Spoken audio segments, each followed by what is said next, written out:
Hello everyone, সবাই কেমন আছেন? আশা করি সবাই ভালো আছেন। আমিও ভালো আছি। চলে এলাম একটা নতুন ব্লগ নিয়ে। আমার ব্লগে সবাইকে ওয়েলকাম। তো আপনারা দেখতে থাকুন। তো তখন বাজে সকাল 8টা। তো আমি বেরিয়ে পড়লাম। সকালবেলা আমাদের স্ট্যান্ডে চলে এসেছি। দেখুন, সকাল সকাল বাবার দর্শন। 21টা গৌরাঙ্গ ঠাকুরকে নিয়ে গিয়েছিল। সবাই কী সুন্দর একে একে নিয়ে যাচ্ছে দেখুন। কাদের বাড়িতে নিশ্চয়ই পুজো হবে। তো সবাই একদম বাসে করে সবাই আনতে গিয়েছিল। তো বাসে ঢুকলো। তারপরে দেখলাম বাবাকে নিয়ে যাচ্ছে। কি ভালো লাগছে দেখতে, সকাল সকাল বাবার দর্শন সত্যিই খুব ভালো লাগছে। তো হরে কৃষ্ণ বলে বেরিয়ে পড়লাম। তো কোথায় যাচ্ছি সেটাই আপনাদের সঙ্গে শেয়ার করব। অবশ্যই ভিডিওটা শেষ পর্যন্ত আপনারা দেখতে থাকবেন। তো বেরিয়ে পড়লাম, এই যে বাসে করে যাচ্ছি। আপনারা যারা যারা আমার প্রত্যেকটা ভিডিওতে কমেন্ট লাইক সবাই করেন, তো তাদেরকে সবাইকে অসংখ্য অসংখ্য ধন্যবাদ আমাকে সাপোর্ট করার জন্য। তো দেখুন আমি কোথায় যাচ্ছি সেটাই আপনাদের সঙ্গে শেয়ার করব। তো মেছাদাতে অলরেডি চলে এসেছিলাম। তারপরে বাসটা হোল্ড করলো।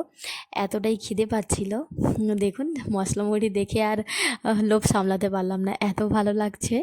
দেখুন মশলা মুড়িটা সত্যিই খুব টেস্টি ছিল, আর এতটা খিদে পাচ্ছিল তাই কিনে নিলাম। তো চলে এসেছি কেন, এই দেখুন, অবশ্যই শেয়ার করব। তো দেখুন এই যে হেয়ার স্টাইল চলছে। এই দিদিটা মডেল শ্যুট ছিল, তো আমাকে ওই দিদিটা মডেল হিসাবে বুক করেছিল। কেমন সাজায় আপনারা দেখতে থাকুন। তো হেয়ার স্টাইল সবার মাথায় কমপ্লিট হয়ে যাওয়ার পরে ব্রেক দিয়েছিল লাঞ্চের জন্য। দেখুন সবাই যে যার যার মডেল যেটা ছিল তাদেরকে সবাই দিদিভাইরা খাইয়েছিল, যার যে মডেল ছিল। আমাকে আমার ওই দিদিভাইটা বিরিয়ানি খাইয়েছিল, দুজনেই একসঙ্গে খেলাম।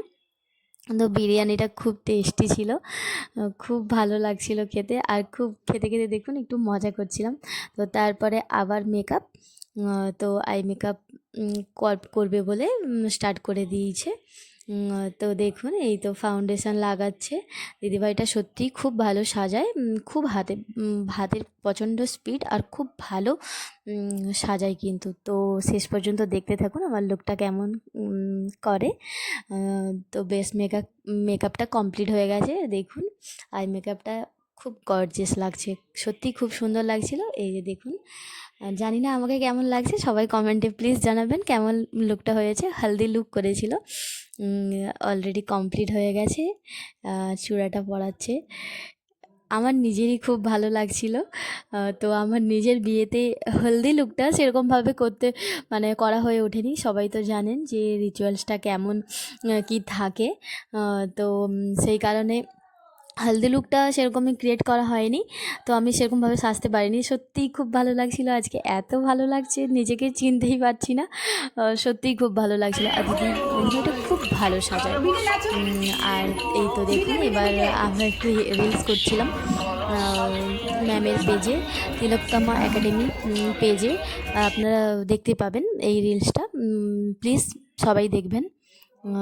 তো দেখুন এই যে ফটোশ্যুট হচ্ছে, ফটোগুলো কেমন হয়েছে আপনারা কমেন্ট করবেন। এই দিদিভাইটা আমাকে সাজিয়েছিল, এই দিদিভাইয়ের নাম হচ্ছে নিরুপমা।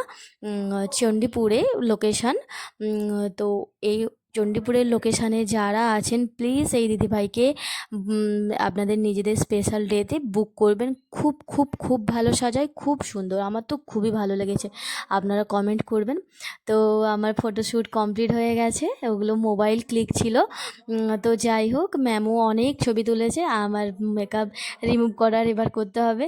তো তারপর বাড়ি ফেরার সময় আমি একটু ভিডিও করে নিলাম। তো প্রায় দেখুন কত রাত্রি হয়ে গেছে। তো তখন মহিষাদলে প্রায় 8:30 বেজে গিয়েছে। তো মহিষাদল থেকে অনেকটাই এখনও যেতে হবে, টোটো ধরার জন্যই আমি হাঁটছিলাম। তো রাতে করে কীরকম ঠান্ডা বলুন তো, তাই ওনাটাকে এরকমভাবে নিয়ে নিয়েছি। তো যাই হোক, কেমন লেগেছে ভিডিওটা প্লিজ কমেন্ট করবেন সবাই। আজকের এটাই ছিল আজকের ব্লগ। তো সবাই সুস্থ থাকবেন, ভালো থাকবেন, দেখা হবে পরের ভিডিওতে।